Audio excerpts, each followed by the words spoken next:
Next News, breaking news.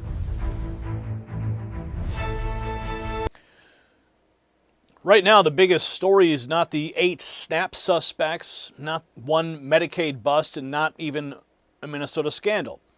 Is that the Trump administration is turning fraud into a governing test for the entire system, from student aid to Medicaid to food benefits. The message from Washington is simple.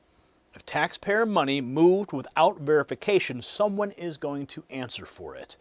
And now Minnesota is becoming the symbol of what happens when public officials look the other way. The fraudsters use fake names, fake claims, and fake students, but the real question now is even bigger. Who allowed it to happen? I'll tell you why this matters to every American watching right now. Under President Trump and Vice President J.D. Vance, fraud is no longer being treated like a side issue buried in agency paperwork. The administration is building a whole-of-government crackdown around one core principle: verify everything, trust nothing, and hold officials accountable when they fail. The Justice Department just announced the largest coordinated healthcare fraud takedown in department history, charging 324 defendants tied to roughly $14.6 billion in false claims. USDA is publicly blasting SNAP fraudsters with mugshots and dollar amounts in its Tuesday takedown campaign. And a Minnesota official flagged more than 7,700 so-called ghost students in the 2024 to 2025 school year after scammers allegedly used fake identities to trigger financial aid payments. This is no longer just about catching crooks at the bottom. The focus is moving up the chain towards administrators, agency heads, and elected Democrats who may have ignored the warnings while the taxpayers got cleaned out. When we're talking about systems that work best when you support the body at the source, let me tell you about something that got my attention personally. You've probably seen the clip of Joe Rogan with Mel Gibson talking about people close to them who went through serious health struggles and then saw dramatic turnarounds. Rogan brings up red light-based therapies and how they work at the cellular level. And Gibson says that plainly the stuff works, and that resonated with me because I watched something similar in my own home. My wife dealt with constant discomfort and anxiety for a long time, and it wore on everything. Then I discovered red light therapy through Jonathan Otto. We started looking into the science, and it made sense. If you want to learn more, go to myredlight.com or check out the interviews on this channel, but make sure you use NN25 for individual items or NNN30 for bundles. That's myredlight.com, and results speak for themselves in our own family. Now back to a story where the Trump administration says results only happen when somebody finally decides to verify the truth. And this is the twist that should have every governor, agency boss, and bureaucrat sweating. The target is no longer just the person who stole the money. The target's the official who failed to stop it. That's why the story is getting bigger by the day. Minnesota is being used as the test case because it appears to bring everything together at once. Medicaid concerns, child nutrition concerns, student aid, fraud, whistleblower claims, and serious questions about what Governor Tim Walz and Attorney General Keith Ellison knew. Now, this was posted by America on X, and this is Elon Musk's PAC. Minnesota defrauded American taxpayers of $12.5 million through a ghost student scam.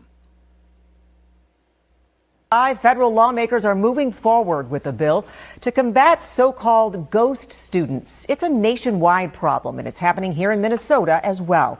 It involves scammers enrolling in colleges, applying for financial aid, then pocketing the cash without ever stepping foot in a classroom. Fox 9's Mike Manzoni joins us now to explain. And Mike, state colleges just got some extra money to actually crack down on this problem.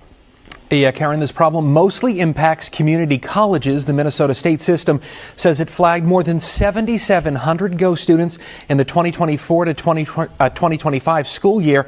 The system says it received $3 million to help verify students' identities and prevent this fraud. A fraud expert walked us through how ghost students get away with it. They enroll in college under a fake identity. Sometimes they might even show up online and pretend to engage for a period of time. They do whatever it needs to be done to trigger the disbursement of financial aid, and then they disappear. So the student never existed, but the money is real.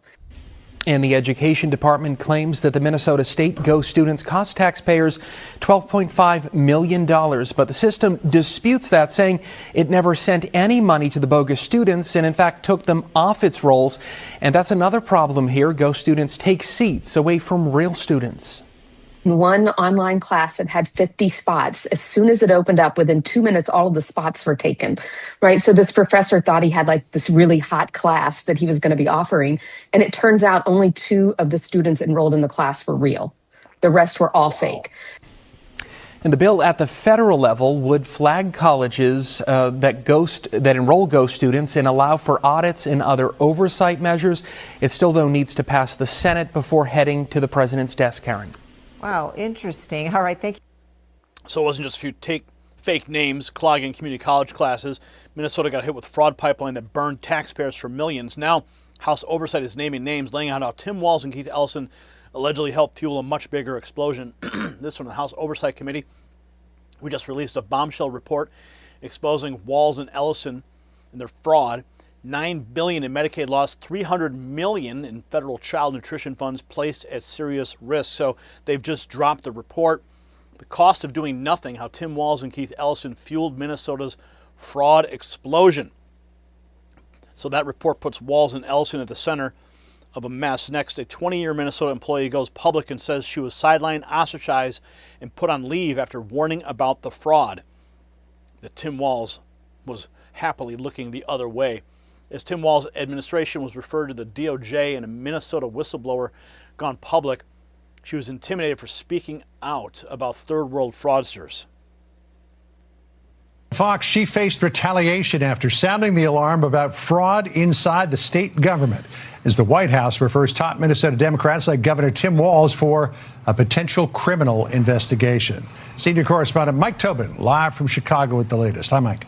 And, John, there's been a lot of recent developments with the House Oversight Committee releasing their findings. The vice president is calling on the Justice Department to investigate whether Minnesota officials harassed or intimidated whistleblowers. And a state employee tells Fox she faced retaliation for speaking up. Faye Bernstein is her name, a 20-year state employee who worked in behavioral health services. She says she warned state leaders about weak oversight of contracts and grants years before the fraud scandals came to light. Bernstein says she was eventually sidelined, ostracized, and placed on investigatory leave. She told the House Oversight Committee she worked in an environment where employees feared being labeled racist for questioning fraud or mismanagement. Bernstein says that is exactly what happened to her.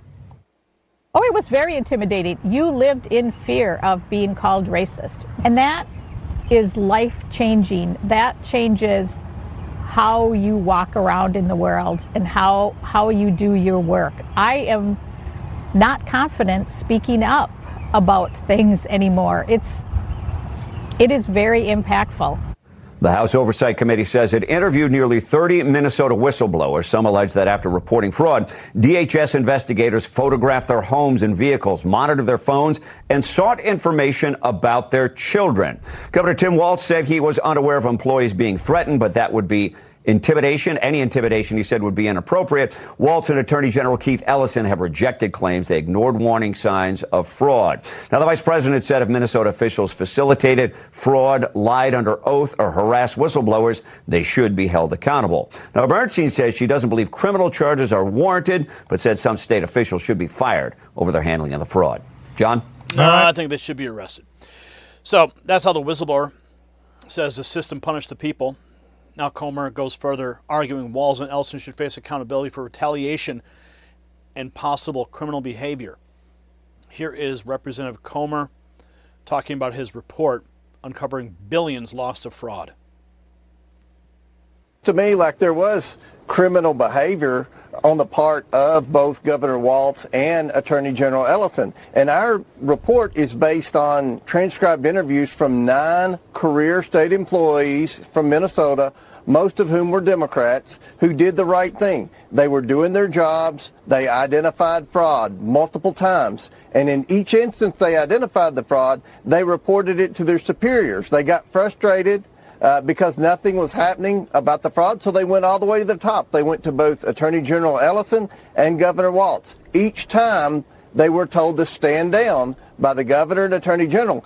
And the state employees were relentless. They continued to report the fraud, And Governor Walz even retaliated. And this is another crime that I think Governor Walz committed. He retaliated against the state employees who were blowing the whistle on the fraud. So I'm so happy that Vice President Vance is doing a tremendous job with his task force. They're actually prosecuting people in Minnesota that are committing fraud. Now with our report, he has referred that to the Department of Justice, and I'm very hopeful that we'll see some accountability, because if you don't hold the elected officials accountable for fraud, they will continue to commit fraud.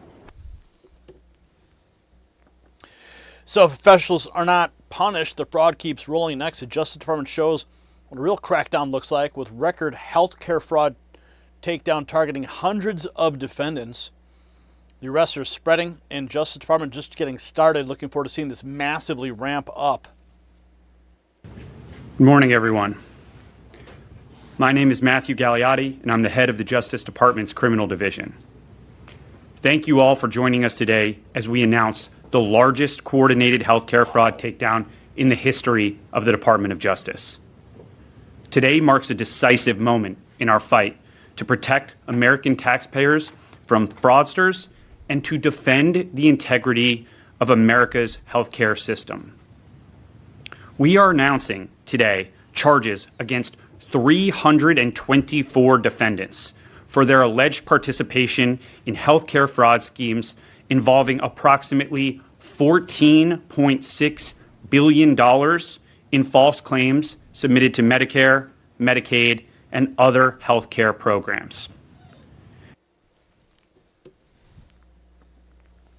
That's the scale of the cleanup when Washington decides to enforce the law. Now, the net tightens again, this time with USDA highlighting SNAP fraud takedown, including a suspect out of Minneapolis. This is their Tuesday takedown. Steal from SNAP, get busted. These 8 fraudsters thought they could steal food assistance money and get away with it, from just over 1,000 all the way up to 1.1 million. So here are the mugshots. You can see Tamisha, 76,000. Jenny, 12,000. Tiffany Butler, 50,000. And how do you say this? Abdid Wahid Muhammad, 1.1 million. Wow.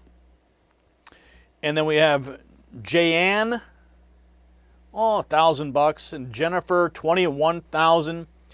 Lena, 43,000, and Alicia out of Milwaukee, $2,800. Was it worth it? Was it worth it? Yeah. And this is where the story becomes explosive. House Oversight Republicans have now released a report arguing that Tim Walz and Keith Ellison fueled Minnesota's fraud explosion, citing billions in alleged losses and serious risk to federal funds. Chairman Comer says if elected officials are not held accountable, they will keep enabling fraud. Then came the human cost. A Minnesota whistleblower, a 20-year state employee, went public saying she was sidelined, ostracized, and placed on investigatory leave after raising alarms. Think about what that means.